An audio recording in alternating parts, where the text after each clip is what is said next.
it's just unbelievable to me where that nation has gone. And there's places in Europe that are similar. So I want to read this to you. I want to read some stats to you now. I wonder how you're going to answer this. 10 countries where Christianity is declining. Australia has the largest drop of any country studied. It went from 67.1% in 2010 to 10 years later, 46.8%. This is a 20-point decline in only 10 years, and it's even lower today.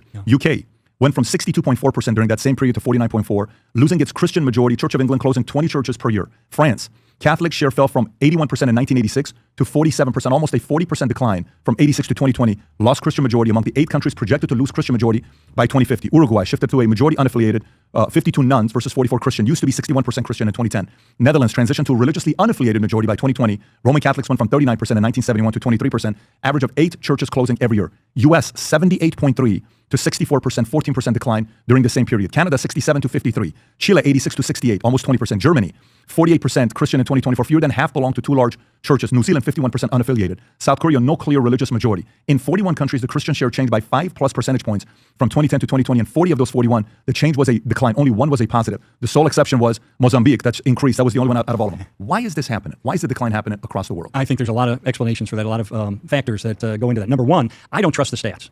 Because back when in 1966, when I met my wife, we were 14 years old, 91% of Americans would say they're Christians. Okay. Do you think we were a nation that reflected that back then? I don't think so. And so how what do you mean by reflected that? Like did we live as if we're 91% followers of Jesus Christ? No.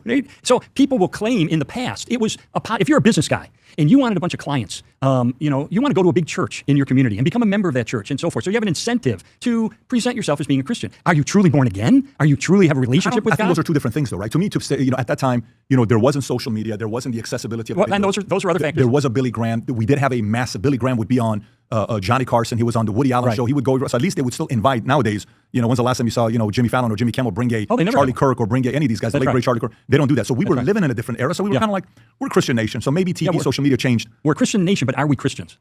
Are we truly born again? Have we received Jesus as our forgiver and leader in our lives? Really born again, though. It's a very small percentage, right? But those are the true Christians. I agree. And so I think you're right. All these factors, social media, the mass media, and so forth, those are all factors. I mean, I remember when Billy Graham was on the Johnny Carson show. That's right. I mean, are you kidding me? Great show. Can you imagine Franklin Graham being on Jimmy Kimmel? I don't think so. Yeah. So we did have those positive influences. We have a rise in Islam in some places that has created a culture where it's uncomfortable for people to publicly defend their faith. Just to give you that number, during that same period, 2010 to 2020, fastest growing major religion, plus 347 million, is Muslim. Now 25.6% of the world versus Christians 28.8%. Projected to be the majority by 2050 is what they're looking. And you look at the birth rate among Muslims versus the birth rate among evangelical Christians. It's night and day. So there are various factors that are involved. However, I see pockets of good news. I see outbreaks where God is doing amazing things among young people in our country. The recent statistics show that young people are reading the Bible more than previous generations. You're right, Rob. Can you pull up that Gen Z stat? You're absolutely right. It's just amazing. Yeah. And so and you saw what happened. The chart that Connor sent, Rob.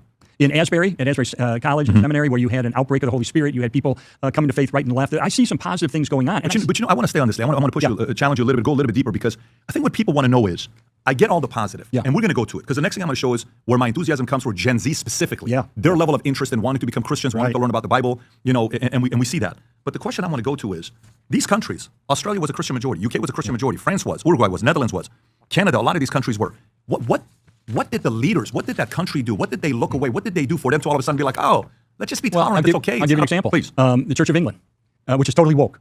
And has become soft on the gospel, has become just, in many people's views, kind of a theological joke. And that's a state-run church. I think state-run churches are a mistake. That's not how the church ought to be flourishing. But that's one example that I think is influencing England. But again, I like to see, the factors that would encourage someone today to be an outspoken Christian are not what they were back in the 50s, 60s, and 70s. Back then, it was socially acceptable to be a Christian. Nowadays, you may run into some professional headwinds if you're an outspoken Christian.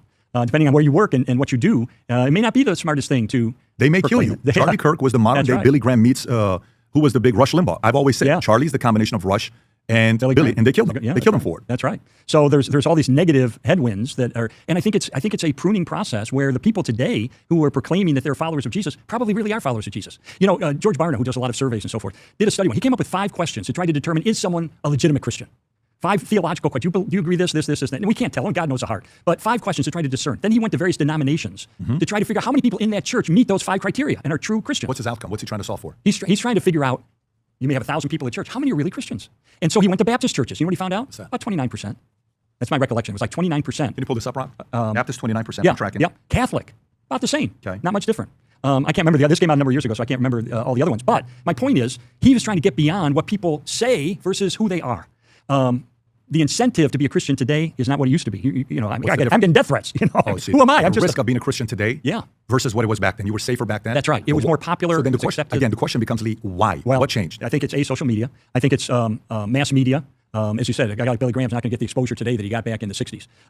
I think it's, in many ways, the rise of Islam and a squelching of Christian beliefs, people expressing them. Well, look at this reporter, this NBA player you mentioned, who lost his opportunity because he was outspoken, saying something that an average Christian would probably agree with, that there's an unrighteousness to certain behaviors that culture says are fine and we got to celebrate and be prideful of. So there's a squelching of Christian belief in that way that I think makes it uncomfortable for some people to say, oh yeah, I'm a Christian, because now all of a sudden you're, oh well, you don't believe in choice? You don't believe in abortion as being opportunity? It's a women's health issue? You want to come out against that? Really? And you're likely to get challenged today, where you wouldn't be challenged back in the 60s. You'd be celebrated. I mean, everybody claimed to be a Christian, regardless of how many truly were. Yeah, it's interesting when you see that. Now, while we're talking over here collectively with a couple of my teammates, conversation came about a barrier to entry. Because, sometimes, different denominations or sects will say, well, let me tell you, it's very hard to be a Catholic. Try out, the whole 9 months starts in September, and then you have to do this, and you have to be committed to do this to be a Catholic. You can't just come and become a Catholic overnight. Yeah. Right? Or if you want to be a